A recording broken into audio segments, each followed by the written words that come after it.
അപ്പോൾ ക്യാബേജ് റാപ്സിന് വേണ്ടിയിട്ടുള്ള ഇൻഗ്രീഡിയൻസ് ഒന്നും കൂടി പറയാം. ക്യാബേജ് ഇങ്ങനെ ഓരോരോ ലീഫായിട്ട് അടർത്തിയെടുത്ത് ചൂടുവെള്ളത്തിലിട്ട് വേവിച്ച് വെച്ചിട്ടുണ്ട്, കുറച്ച് മതിയാവും.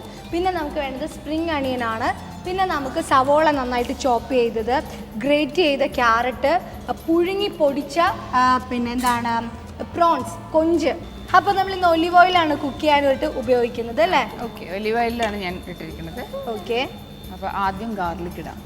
ഓക്കെ, ഒരു പാൻ അടുപ്പത്ത് വെച്ചിട്ട് അതിലേക്ക് നമ്മൾ ഗാർലിക് ഇടുവാണ്. സവോള, ഞാൻ ഇതിലോട്ട് ബീൻസ് ഇട്ടു, കാരണം ബീൻസ് കുറച്ച് വേവുള്ളതിനെ കൊണ്ട് ആദ്യം ഇട്ട്. ക്യാരറ്റ് ഇട്ടു. ഇപ്പോൾ ഇതാ ക്യാരറ്റ് ഗ്രേറ്റ് ചെയ്തത് ഇട്ടു. പിന്നെ ഇതാ മഷ്റൂം ഇടുന്നു.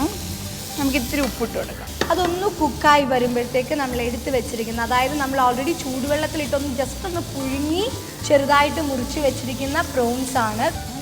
ഇനി നമ്മൾ കളർ ആഡ് ചെയ്യാൻ പോവാം. ക്യാപ്സിക്കം. വാവ്, കളർ വന്നു കണ്ടോ?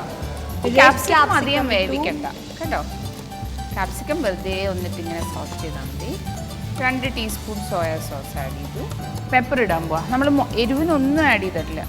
ഓക്കെ, കഴിഞ്ഞു, കുക്കിംഗ് കഴിഞ്ഞു. സ്പ്രിംഗ് അണിയൻ ഒരു 2 table spoon spring onion add ചെയ്യാം. കുക്കിംഗ് കഴിഞ്ഞു. ഇനി നമുക്ക് ക്യാബേജിൽ റാപ്പ് ചെയ്തിട്ട് ഒന്ന് ടോസ്റ്റ് ചെയ്തെടുക്കാം.